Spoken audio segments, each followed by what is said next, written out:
How to report a contact on WhatsApp. So let's get started. First, open your WhatsApp app. Here, go to the chat of the person you want to report. Here, tap onto the three dots in the top right corner. Now, select More.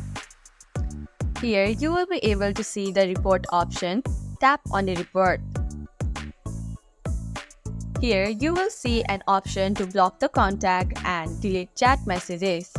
Choose if you want to. Tap Report Again to confirm. And you are done.